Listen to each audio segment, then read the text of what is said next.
Você já percebeu que os eventos mundiais não são aleatórios? Que cada crise internacional, cada movimento político, cada acordo entre nações parece fazer parte de algo maior? Como se houvesse um padrão, uma ordem, um propósito oculto que poucos conseguem enxergar. Bem-vindo ao episódio final desta imersão, do Ministério O Caminho. Hoje vamos descobrir juntos o segredo mais profundo da profecia bíblica. Vamos entender como os eventos das nações funcionam como sinos, anunciando exatamente onde Cristo está em seu ministério no santuário celestial.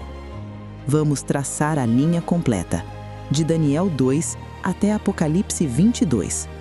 Vamos ver como cada capítulo profético se conecta, como Babilônia, Medo-Pérsia, Grécia e Roma se desdobram até nossos dias. E como as notícias que você vê hoje, guerras no Oriente Médio, movimentos islâmicos, acordos entre o Vaticano e nações, são exatamente os sinos que a Bíblia predisse. Se ao final desta jornada você sentir que vale a pena, compartilhe. Antes de falarmos sobre os sinos, precisamos entender a linha, a progressão, como Deus revelou a história futura através de Daniel.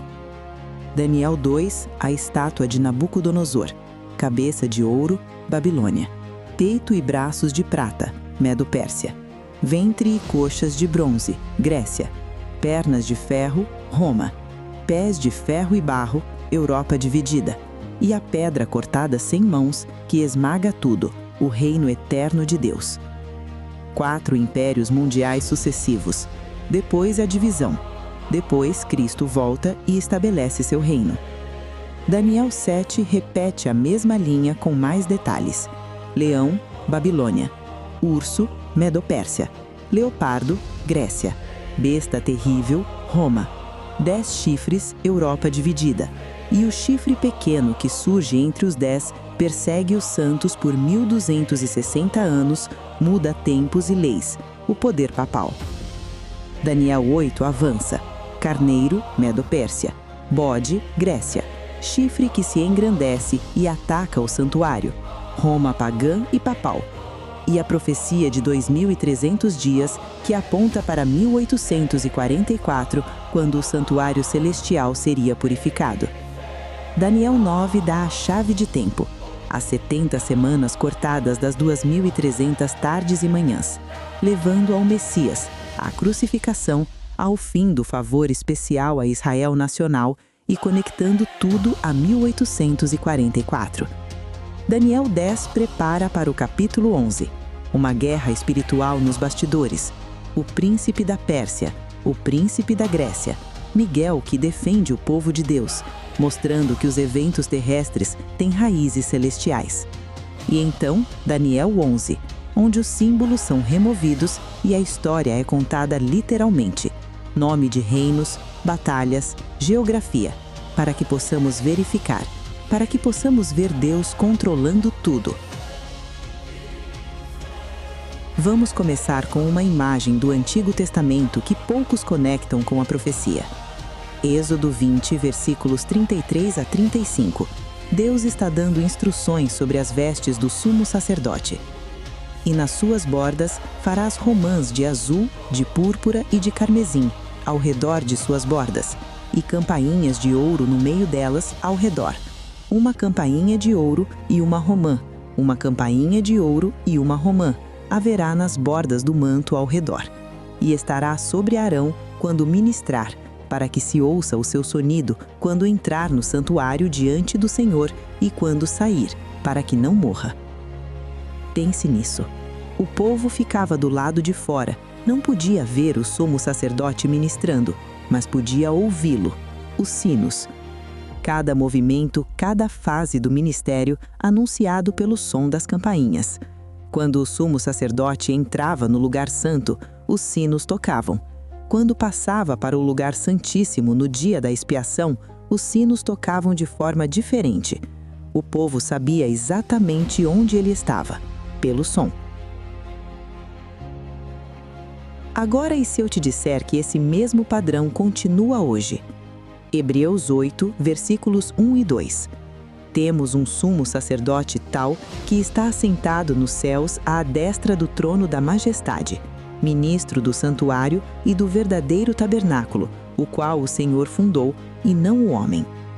Cristo é nosso sumo sacerdote, no santuário celestial, e assim como no santuário terrestre, há sinos. Não sinos literais de metal, mas eventos, acontecimentos nas nações, movimentações políticas, crises internacionais, cada um tocando como uma campainha, anunciando exatamente onde Cristo está em seu ministério no santuário. E a profecia nos ensina a ouvir esses sinos. Vamos aprender a ouvi-los, começando por Daniel 11. Este capítulo é único. Em todo o livro de Daniel, os outros capítulos usam símbolos, animais, estátuas, chifres. Mas Daniel 11 remove os símbolos. É história literal. Nome de reinos, descrições de batalhas, geografia específica. Para que possamos verificar, para que possamos ver Deus controlando tudo. Daniel 11 começa após a divisão do Império de Alexandre o Grande. Verso 5 em diante descreve conflitos contínuos entre dois poderes geográficos. O rei do norte, controlando os territórios ao norte de Jerusalém, especialmente a Síria. O rei do sul, controlando os territórios ao sul de Jerusalém, especialmente o Egito. Esses não são indivíduos fixos, são posições geográficas. Quem quer ter controle àquela região, torna-se o rei daquele território. Dos versos 5 a 15, a profecia descreve as dinastias Seleucida no norte e Ptolomaica no sul.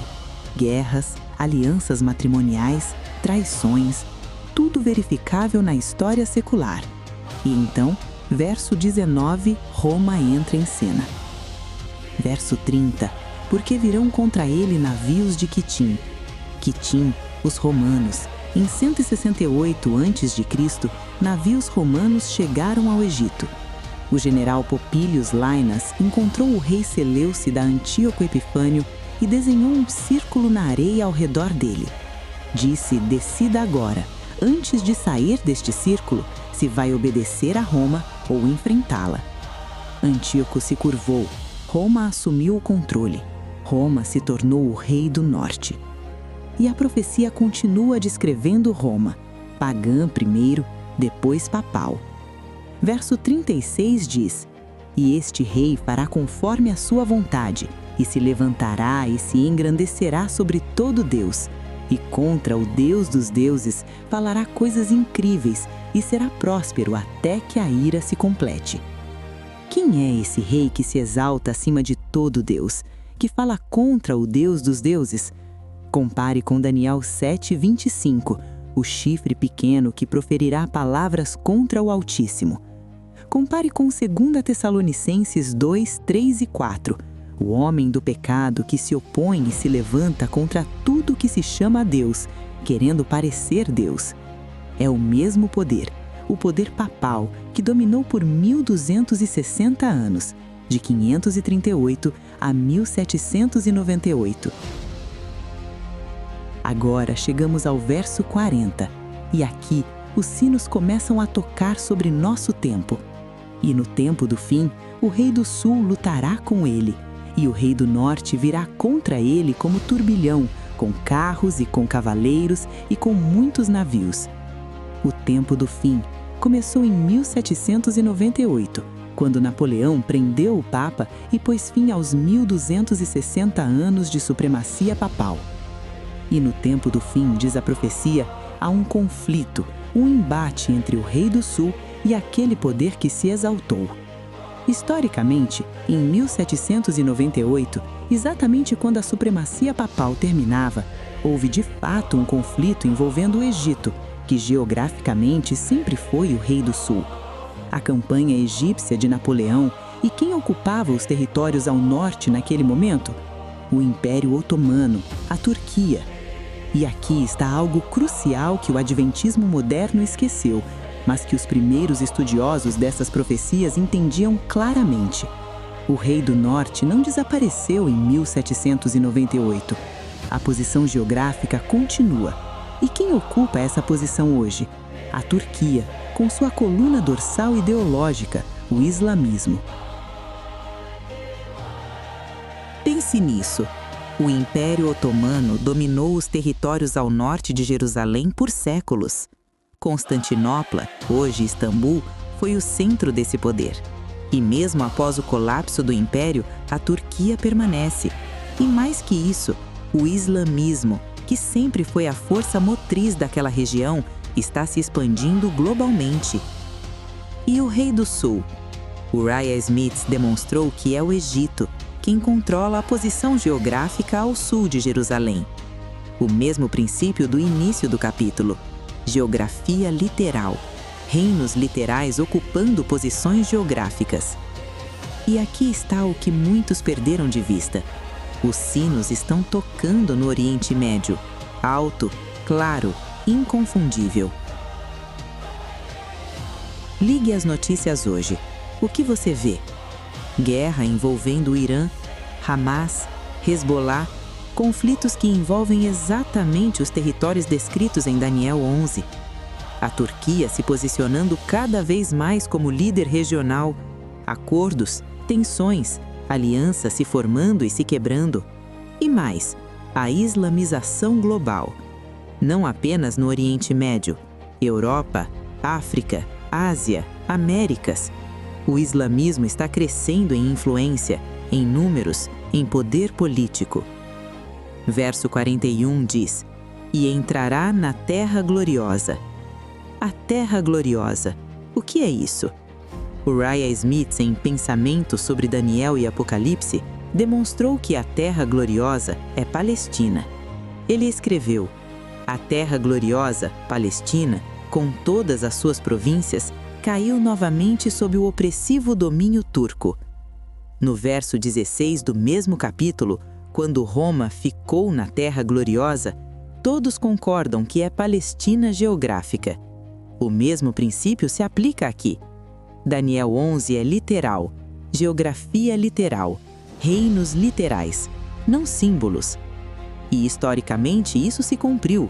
Quando a Turquia derrotou os franceses em 1799, 1801, a Palestina voltou ao domínio otomano. A Terra Gloriosa foi literalmente dominada pelo Rei do Norte. Mas aqui precisamos parar, porque há algo que você precisa saber. Existe um cisma interpretativo no Adventismo moderno sobre Daniel 11, 3 correntes principais, e você precisa decidir qual seguir. Corrente A: abandonou o literalismo dos pioneiros, espiritualizou Terra Gloriosa como sendo a Igreja. Disse que o Rei do Norte final é o Papado, não a Turquia. Essa interpretação foi influenciada pelo Comentário Bíblico Adventista, publicado nos anos 1950, décadas depois dos pioneiros. Corrente B: tenta manter a Terra Gloriosa como Palestina literal, mas agora diz que o Rei do Norte final é o Papado, não a Turquia. O Papado influenciará o Oriente Médio literalmente. Corrente C: mantém exatamente o que Uriah Smith, A.T. Jones, Stephen Haskell e os pioneiros ensinaram.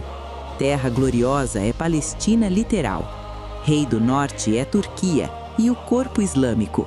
E o cumprimento do verso 45 ainda está à frente. Agora a pergunta que você precisa responder com sinceridade.